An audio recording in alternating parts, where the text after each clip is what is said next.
watching on the screen behind you. First, Patricia Clarkson. Oh, yeah.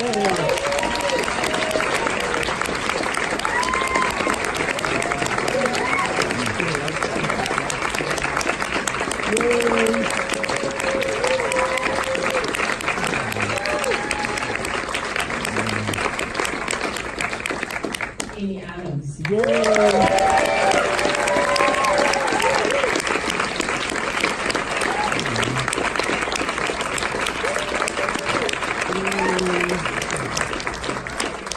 And Chris Messina.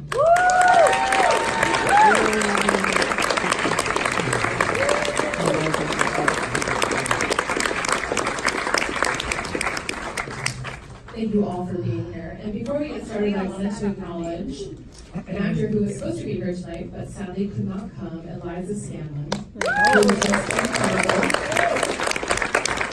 She's so good, it's scary, literally scary. She's unfortunately stuck in production on Greta Gerwig's Little Women in Boston, which is a good reason to not be here, but let's give her a round of applause.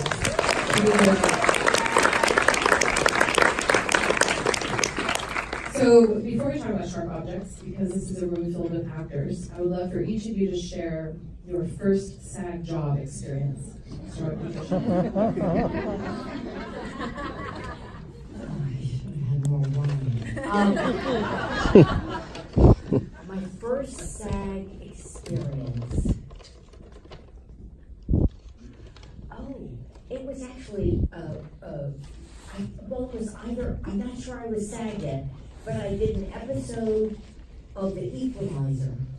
No. Spencer for Hire. Spencer. Both amazing shows. And I played a murderer. How apropos, and I'm here. Full circle moment. Or it was The Untouchables. I don't think I was quite SAG then. Or it was when I did The Untouchables. So those were either of my first SAG experience. It was either Spencer for Hire Or Ryan De Palma. That's very interesting to make some comment there. But they were both fabulous and extraordinary and life-changing, and I'm thankful. Amazing. Yeah. How about you, Amy? I have part lead on a film called Drop Dead Gorgeous. Yes. Which was my very first film experience That ever. was your very first. Wow. Yeah, I was working in dinner theater in Minnesota, and they wanted local girls because they wanted it to feel like very local, even though I was from Colorado. I guess they thought that was local enough. So yeah, that was my first, and then when I moved to LA, I worked on a television show, became SAG on Cruel Intentions 2, which was called Manchester Prep, and then unfortunately got re-put together and aired on Cinemax late night. Not what I signed up for. Anyway. But how late? It was late. They added some scenes. Yeah. Oh, the good old days of Cinemax. And Chris? The first job I had was a movie called Before and After with Meryl Streep and Liam Neeson. Please. But I had a scene with Meryl Streep, one scene in the movie, and I brought my girlfriend at the time to see it. I think she became my girlfriend because I had that job. And, I was no longer in the film. They cut me out, but they forgot to tell me. So, it was a nice experience, though. Auspicious beginnings all around. So I saw all of you talk about this program at TCA when it had just, I think we were like a couple weeks into it at that point. And now we're a few months after that, and a lot of people have seen the show and digested it. What has been the most interesting or surprising piece of feedback that you've gotten about the show that maybe you didn't expect all over the course of these months? I'll start with Amy. Honestly, I've been in a bit of a, I would say bubble, but it's more like a whole. I've been filming a Joe Wright film called Woman in the Window. So this is sort of my intro to people's reaction of sharp objects. Because I've been filming but I think what's been wonderful for me in the time and the people that I have spoken to that are close to me is that how flawed female characters can be so identifiable, and what a relief it is to see people not presented in a anti-hero way without that sort of pressure of perfection. As it comes to Camille, I mean, she's a mess, so she's not Patricia. But it's been nice to know that women can see themselves inside of Camille, so that's been I see myself inside of her, so it's nice to know that has spoken to other women as well. And I also, just as a journalist, I appreciate showing how kind of miserable this job can be. I've reported stories in small towns just like that, and it felt very real. So well done. Because I take offense to poor depictions of journalism in movies, which they usually are. So I felt like kind of the crappy car, the poor diet. It feels very, you hit it. You really did. And how about you, Patricia? You sort of have a different takeaway in terms of how people process the story. I live in New York, and I have not been in a bubble, and so I have actually had to deal with a lot. Streets, moving, but no, it's been extraordinary in that I think this show, it's very flawed women, but I always think when women are at the center of any story, we're winning, whether we are heroic or flawed, or when we are the center of the story, it's a very good thing for all of us. And so people adore it is love to hate and hate to love. I've had people cross the street to say hello and cross against the lights, you know, to see me. And I live in the West Village, and I know many extraordinary men who are dressing up as me as Halloween. And I said, you made my day. To about 10 men. That's the ultimate compliment.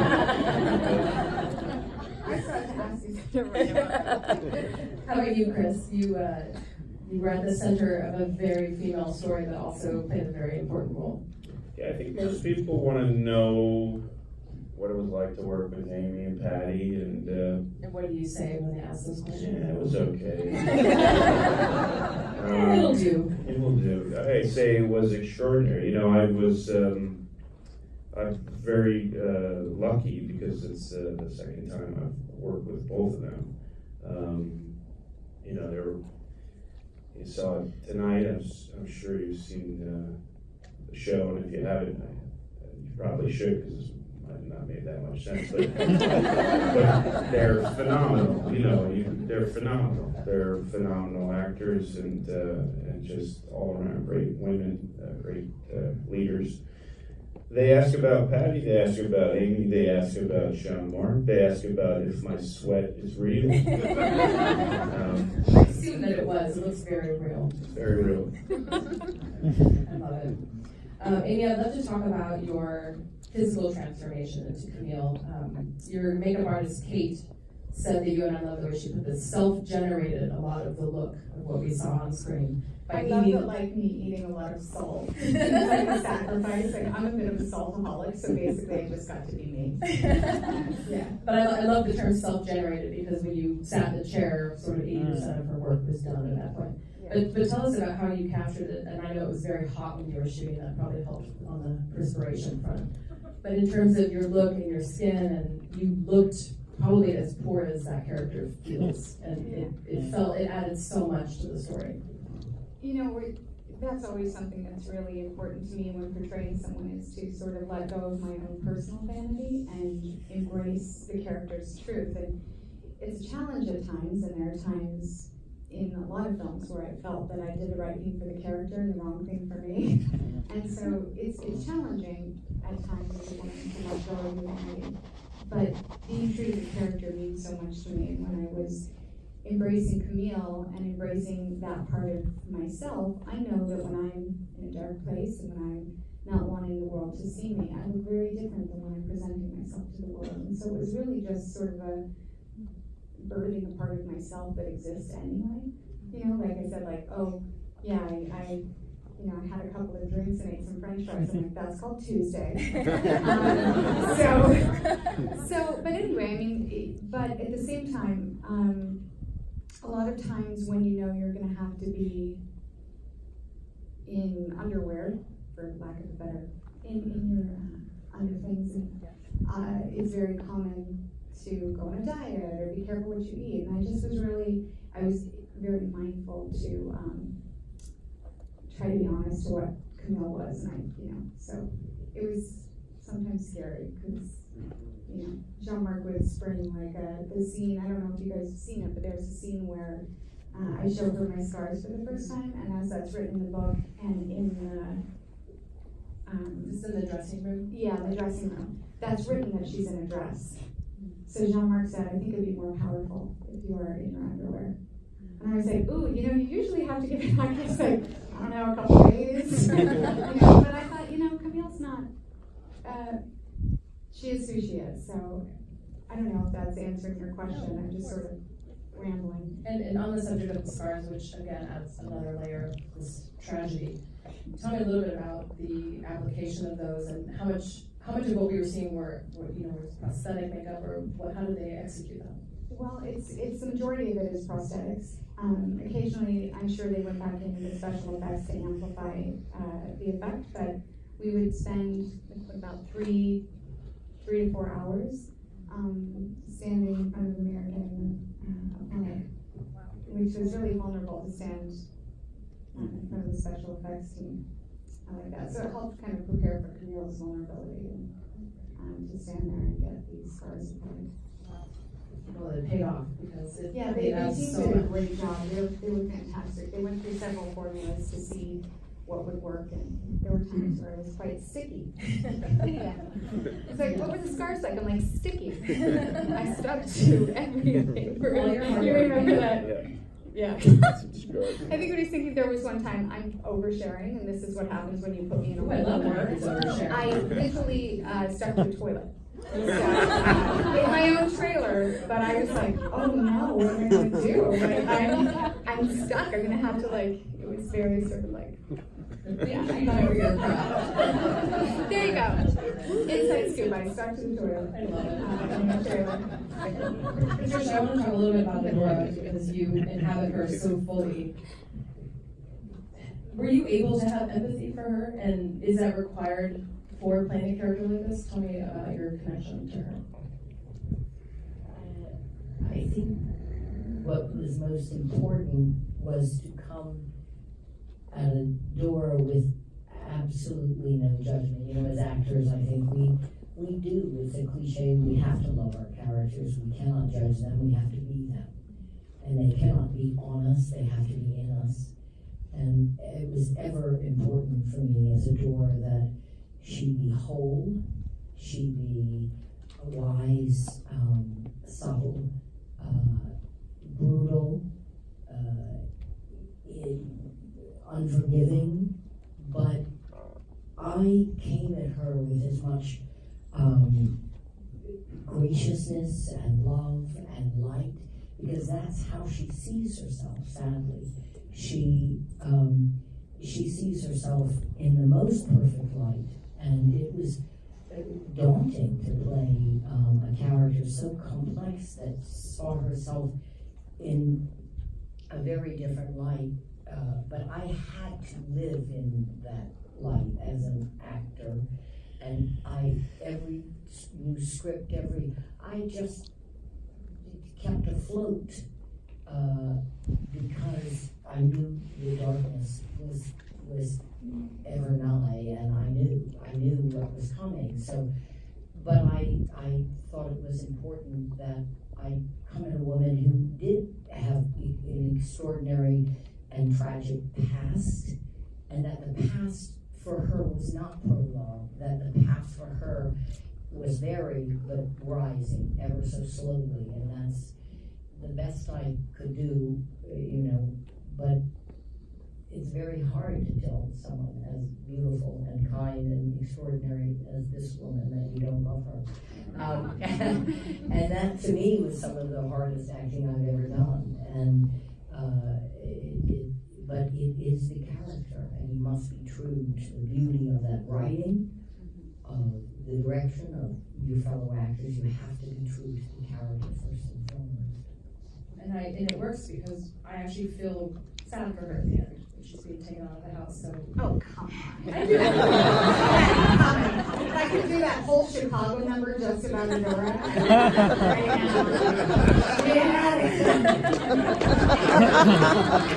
maybe she doesn't deserve it. I still No, but Patricia does do a beautiful job at creating the truth of the character, where even, I think that's what Camille constantly goes back to the well for the love, is because Camille even has empathy for her, because Camille's very open. Amy is not. Chris, I want to talk a little bit about working with Jean-Marc Vallée, which I can imagine is quite an experience based on his incredible work in Wild, Dallas Buyers Club, and of course, Big Little Lies. He has a very signature visual style, a lot of intercuts, flashbacks, some of which I find kind of scary, which I know serves the story very well. As an actor working with him, are all of those moments in the script? Are those intercuts and those flashes, are those actually written? And do you know when they're coming? Or are those added later and then you sort of see the finished product? That's a lot there.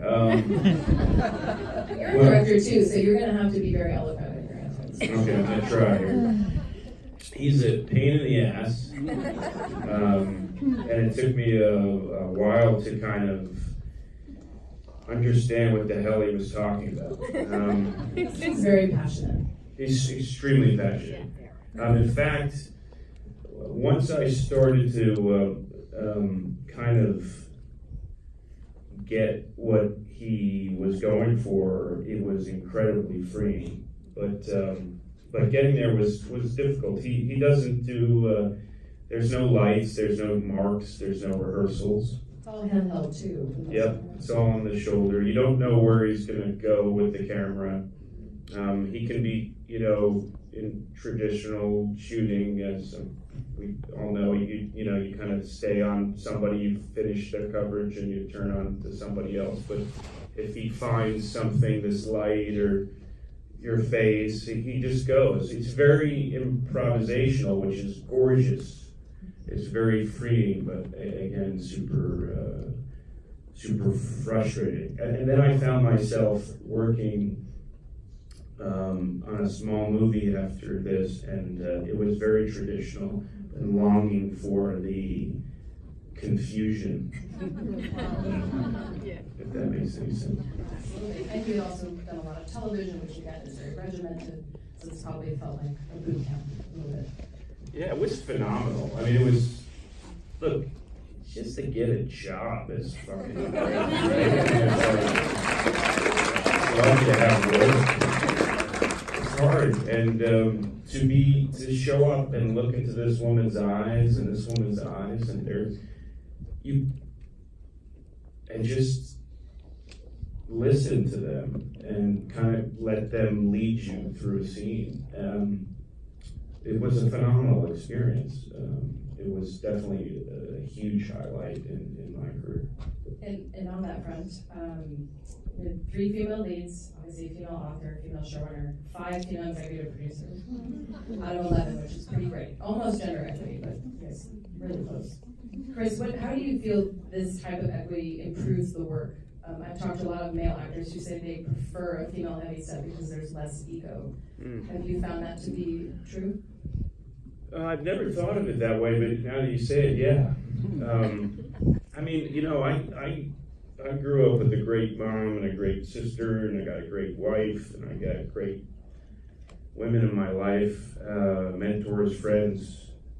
So I feel very comfortable. My mom was a dance teacher, and she put me in dancing really early, so I was the only boy. I've seen the photos. Really good pictures online. What kind of dancing? I did ballet, tap, jazz. I wanted to be Baryshnikov, but I was terrible.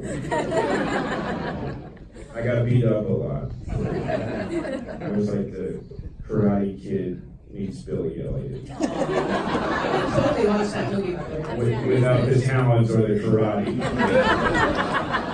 But anyway, so I was around girls. All my friends were playing football and soccer and lacrosse. I was doing pirouettes and lifting people up, and so it's not unusual for me. But now that you say that, yeah, they just get it done. Women just get it done, and they certainly these two, they got it done without ego, without bullshit. Just, they inspired. Amy was also one of the producers of this, so she was putting on those scars for 4 hours. She was doing that kind of work.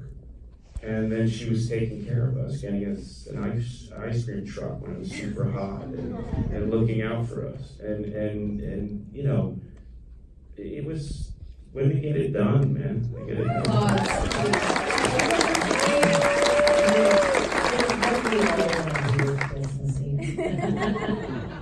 He's a lovely gentleman. So tell me a little bit about shooting in Georgia, which was, of course, doubling for Missouri. Aside from the heat, which lent obviously a necessary tone and sweat factor, how did it impact your performance to be in an environment like that? I think we've all been through those little towns. They're spooky. They have, you almost feel like they're haunted in a way. How did it feel to be crafting your performance there? Well, what's interesting is we shot the majority of it at Occidental Studios in Silver Lake. So they built the house. They did. It was amazing. They built the house. And all those sets were just, they were amazing. the craftsmanship that exists in this city is unprecedented, and it's really, we owe them. I mean, that house, my house, was my house. It was a house, and everything worked, and I thought, I'm just gonna stay here.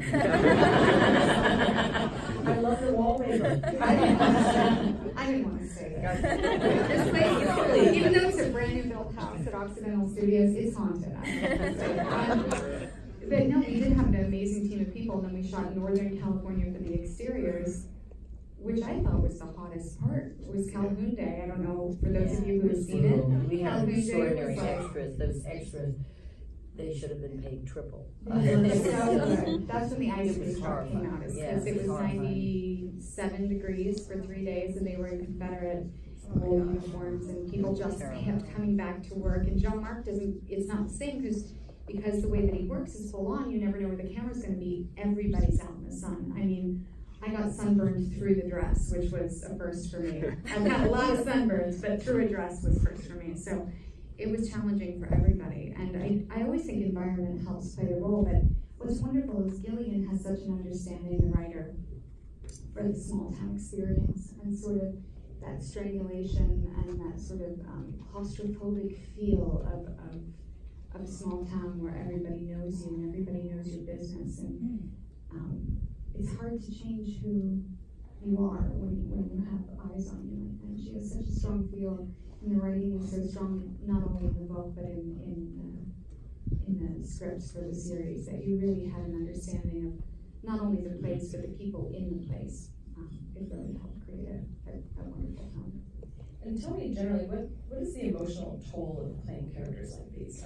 How easily were you able to shed these characters after you were wrapped? Because I can't imagine it was easy.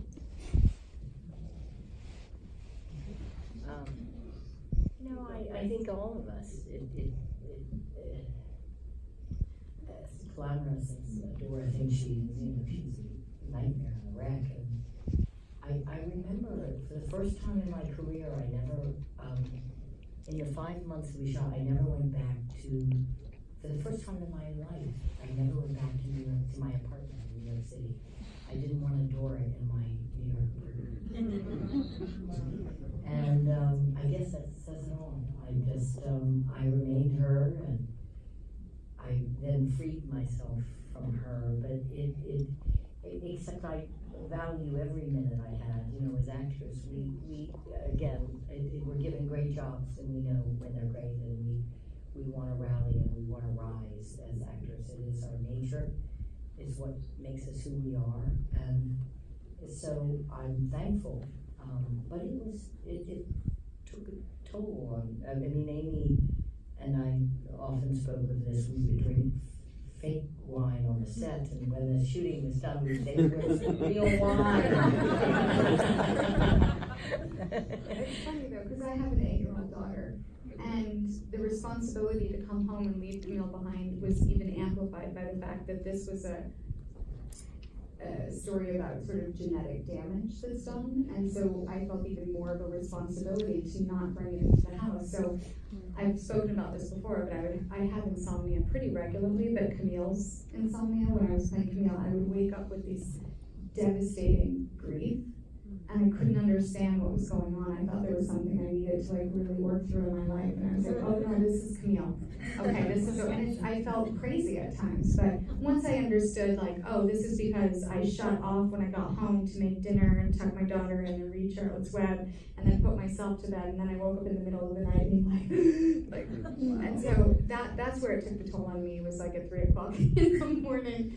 But that's usually where I work my stuff out, is between like 2:30 and 6 in the morning. So, you know, it's a real productive time to get things done in your bed like this. For those of you who suffer from, you know, waking up in the middle of the night, you know, it's the strangest thing, isn't it? That we think that we're going to solve it. 2:30, I was like, I'm going to put a lot of thought into this right now. This is, I know what to do. Yeah. Chris, do you have any similar feelings? I mean, you're both obviously different, but you're still deep into the material. Yeah, it's just one of those jobs where for me, and I had a different task where I was so excited to get back to work. It didn't, there was like electricity coming off these women on the set, and that was, if I was lucky, I could, get electrocuted. I love that. So before I get to some great audience questions that we have, I have to ask about Led Zeppelin, which is, I mean, this is like such an amazing display and use of their music, but I was curious, they were so slow to allow their music to be licensed. Well, that was my question. Did they allow their music to be licensed? They must have, or we were in big trouble if they didn't. I think Jean-Marc, he's like a DJ director. He's incredible with music. We also had an amazing music supervisor who's a miracle worker. Yeah. So you have to give up some amazing music. Yeah. We have an amazing The crew on this music, they were extraordinary. Everybody. Everything. The production value. The production values, the crew. Everybody. We're really lucky. We had an amazing, the fact that we got Elizabeth Perkins to come play with us, and Matt Craven to come play with us. And Elizabeth Perkins got a sunburn that I don't think she'll ever I don't get. know. Matt Craven, gorgeous Matt Craven, and I get to be in love with. And I can't speak enough about Eliza. Eliza, dreamy, beautiful. A relative newcomer, I guess. She'd done one other thing in Australia, and she came and auditioned with us, which is a really fun part of being a producer, is you get to say, hey, there's this girl on the audition tapes, I think, can I read with her? And, you get agency to say that. Sometimes as an actress, my voice, I haven't felt comfortable, whether or not it would be heard, I haven't felt comfortable using my voice in that way. So it's wonderful to get to be a part of discovering new talent like that, because she's extraordinary. That's a really exciting thing for me. She did that for me as well, and the reason I'm... Well, that wasn't discovering new talent. No, we should talk about that just for a second, is that, we had done Julia and Julia together, and she had called me and said, read this book, and Jean-Marc didn't know who I was, and she was kind enough to read with me in front of him, and he still was not quite sold on me, and she really, she pushed for me. He just seemed like Detective Willis when I was reading it to me, and it's someone I've known for a long time, so I was just like, oh, well, this is Chris. I was sweating in the room. No, it's somebody who has a sense of self and who has a masculinity, but yet isn't afraid to be vulnerable and allow themselves to support female actresses. That's special. And you play a wonderful strength and vulnerability, and at the same time have an intelligence and motivation inside your characters. You're great.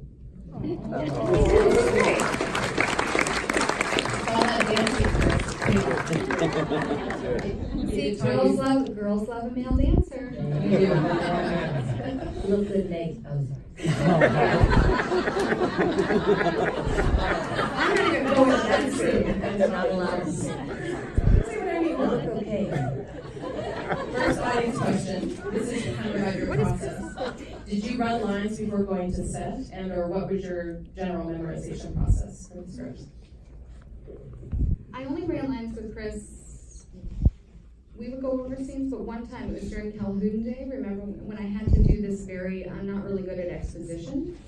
I always can feel the writing, and once I can feel the writing, it's hard for me to tell the truth, so I knew this was necessary in order to tell the story of Calhoun Day and of the town. And so Chris was nice enough to sort of walk through. You remember doing that like 15 times. But the benefit of that is that we got it in like 2 takes, which was, I was very happy. We had to know our, Jean-Marc does not rehearse. He doesn't rehearse. He doesn't rehearse, so, it is, you have to step up, as an actor. We had to come every day loaded, ready to go.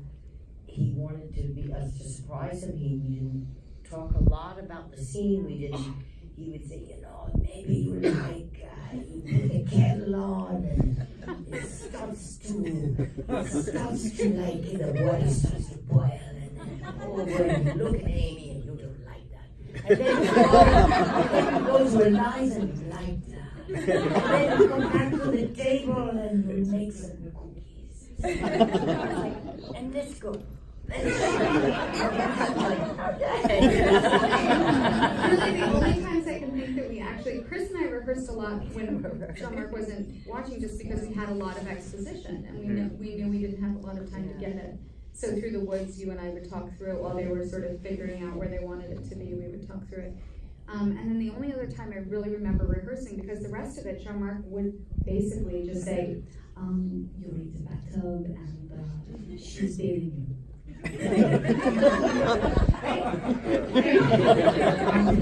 you. But you sit here, you sit down there, and you don't touch her. So it was the dinner scene. Don't get me wrong, Jean-Marc's a beautiful director. We're making him sound like he knows what he wants emotionally from a scene, and he knows what he wants the scene to be. So he seeks the truth, and he knows when he sees it, and he moves on. Which, as an actor, sometimes is very. You want more than that, so that's why we're probably being silly about it. He does. He does. He's not pampering. He's not. But he knows when he sees it. But when he sees it, he knows it, and it really, and it is a powerful moment because he's tough, and so as an actor, he demanded. It was heavy demands from him, but isn't that what we want as actors, especially from the young? And I've done a lot, and I want to be challenged. I want someone to take me to a new place, and I was lucky and happy to be there. Chris, did you have something to add? Oh, no, I was just going to say what they said. He's a great bullshit detector. Yeah, he really could. He can spot a lie. And very well. Just going back to the line thing, because we're all actors here, I think a lot of actors here, right? I'd like to know, but you should talk about this a little if you feel like it, Betty, because you do it differently. But I'd like to know the lines like inside and out, backwards and forward. So when I get there, I don't have to think about the lines at all, and then maybe something new will come. But we did this scene through the house where she gives me a tour, and she's like 4 pages, and it's basically a monologue that she gives. I have a couple like, yeah. Okay. And she keeps going, and you've heard this tonight. There was no rehearsal, and we got it. This is one of the great acting lessons I've ever got. So I tell the story all the time. And we get there, there's no rehearsal. We're outside the door. We're gonna walk in, and Patty turns to me, and she says, "I don't know what's gonna happen here." And I say, well, we're walking a tightrope, Patty. And they go, rolling, action. And she turns to me and she goes, with a big smile on her face, she goes, "Let's fail." Which was remarkable. It was remarkable because she went through the 4 pages and she was stunning. I think she got it in 1 take. But this lesson was, let's fail. Who cares? There's another card, they can take out the card if it's full and put in another card. If it's film, they can reload the film. Like, let's fail and not be so hard on ourselves and not punish ourselves. Let's do it wrong. And because of that, I got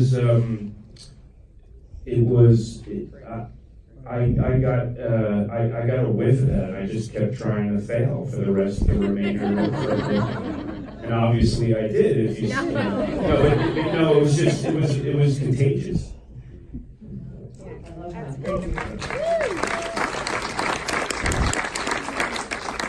Next question: is there one thing or a few things that you've done in your career that you think have had a positive impact, or something specific along the way that you think has helped you?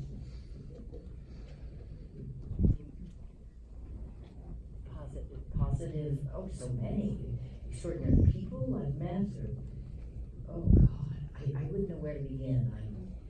I do think our business is there is the good, the bad, and the ugly, but I think it is mostly good. I think it is people. I've met just the most remarkable people. What keeps us going in this industry. When times are tough, and even when times are really amazing, you need, but it's always been remarkable people, stars, and extraordinary people I've met that have helped me and been the most positive influence in my career, in ways I don't think they realize. Are there things you've said no to over the years that you look back and there's a pattern to the projects that you knew you didn't want to be a part of? Well, I've been fortunate enough to say no, and that's a hard-earned no, and that's what I never forget. Is to say no is a privilege, and I'm very thankful every day for that when I can say no. And I've said no lately more often. Woo! Here we go.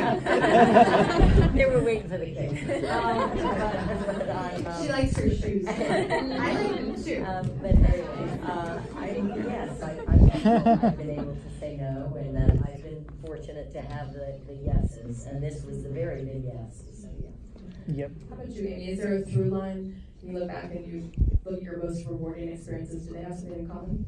It changes at different periods of my life based on what I'm going through. I always like to think that I'm an actress, but really I think I'm just working out my own shit in front of other people. I finally decided, and so I didn't really decide that until Sharp Objects, where I was like, oh, yeah, I probably needed to do that. But not really, but in different ways. I mean, I went through a period of time where I played people who were really innocent and had a naive look in the world, and it did echo my experience of being birthed in Los Angeles at 24 and really not understanding the industry and being scared and wanting to hang on to a piece of myself that I had to let go of in order to understand the business side of things, because I was very much Giselle when I moved to LA. I was like, why are people so mean? It's 7-Eleven. I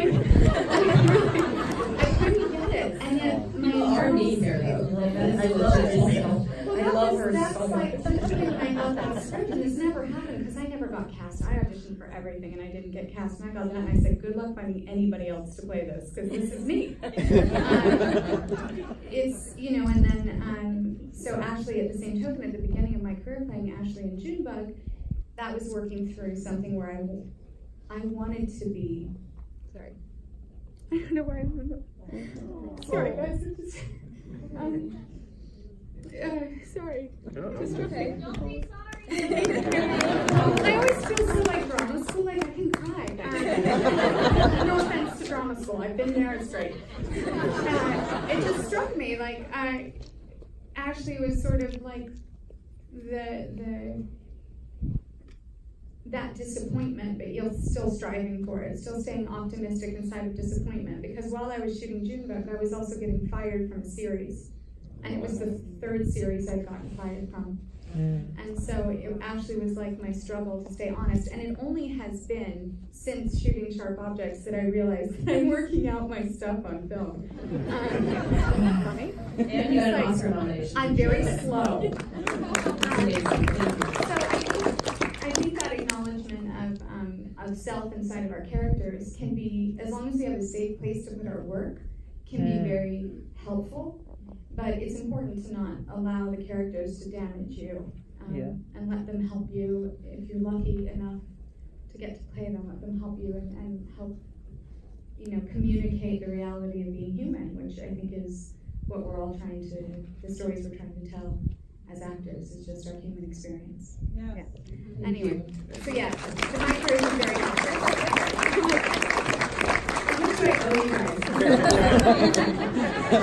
You're going to hear stuff like that, really meaningful, emotionally true feedback. So thank you so much. Yeah. Thank you. And Chris, can you possibly follow that up with something funny? I bet you that TV show is really kicking themselves. I would think all three of them, yeah. I would. They were right. I was really bad in that. I doubt it. I think, teachers. I've had great teachers.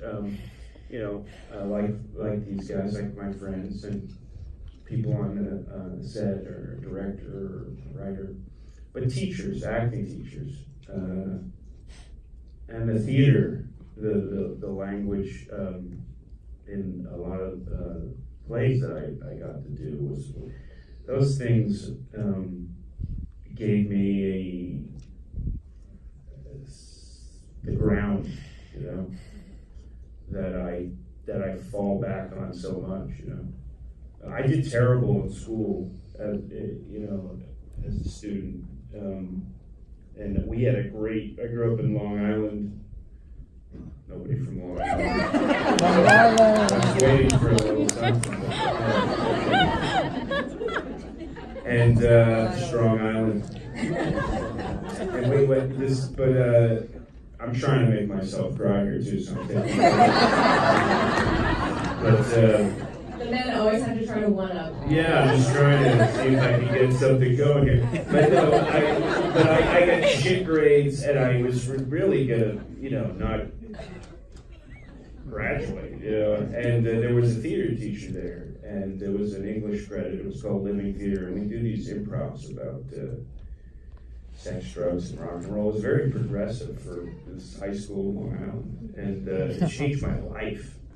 So, I'm sure we've all had that one teacher. Well, I've had several of those, and so anyway, that's kind of I carried would say me through. quickly, I had the privilege of seeing this young man 20 years ago in the Cherry Orchard at Williamstown Theater Festival. Oh, wow. Talk about weepy.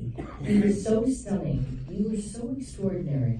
And I saw in the basement, I saw a run through.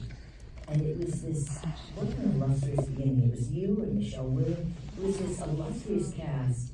But Chris was so gorgeous in this production. 20 years ago, you were like a baby. And I thought you were the sexiest, loveliest, coolest, yummiest. And now that we're such dear friends, I'm so thankful. Yeah. But I saw him 20 years ago. I just have to share this because it makes me laugh. Every time he says he's from Long Island, all I can think about is on the set of Julie and Julia. When he had to say Christian Science Monitor. And poor Ephron said, no, it's the Christian Science Monitor. He's like, yeah, it's the Christian Science Monitor. It's the Christian Science Monitor. He's like, I'm from Long Island. So every time he said Long Island, all I can think is Christian Science Monitor. Christian Science Monitor. It goes through. Sorry. The David Fincher film where from that dude. Long Island. We got very, very Long Island. It was amazing. And finally, this is a large question, but hopefully we'll have a practical answer. What advice would you give an actor who is fresh to LA specifically? Fresh to LA. Fresh to LA. We don't know where this actor is coming from, per se. We just know that Fresh to LA. Go to New York. I don't know. What's that? Miami. Miami. That's a great place.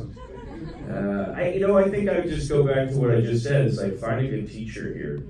And don't get it's easy in this town to drive around and go like, there's a billboard, there's a billboard, there's a billboard, there's another billboard, and I'm not in any of those things. I don't know how to get to those fucking things, but it feels so close, but it's far. Wait, there we are.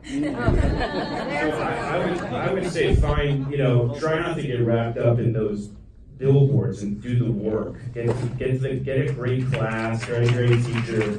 Fuck the billboards. It's also much safer to not look at them. Yes. This is true.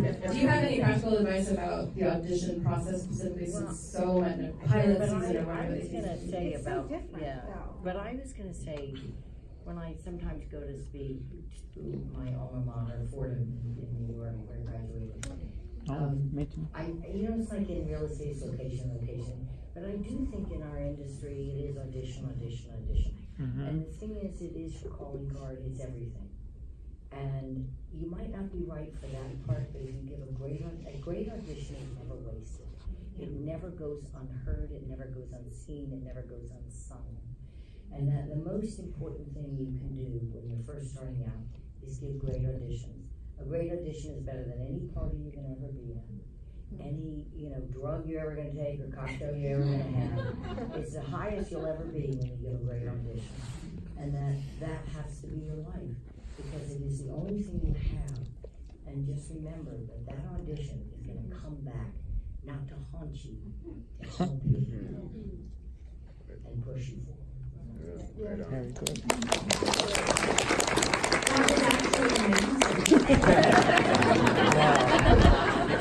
No, it is, but that's what it is. I think we all are saying the same thing, is don't be afraid to put the work in. There isn't an easy route. Sometimes you can look at somebody else and see what they're getting and think, oh, it's coming to them easy. And it might come to them in a different way, but you have to embrace your path and be able to enjoy and know that your journey belongs to you, because, I think it was like 1,300 auditions one year, which is a gift.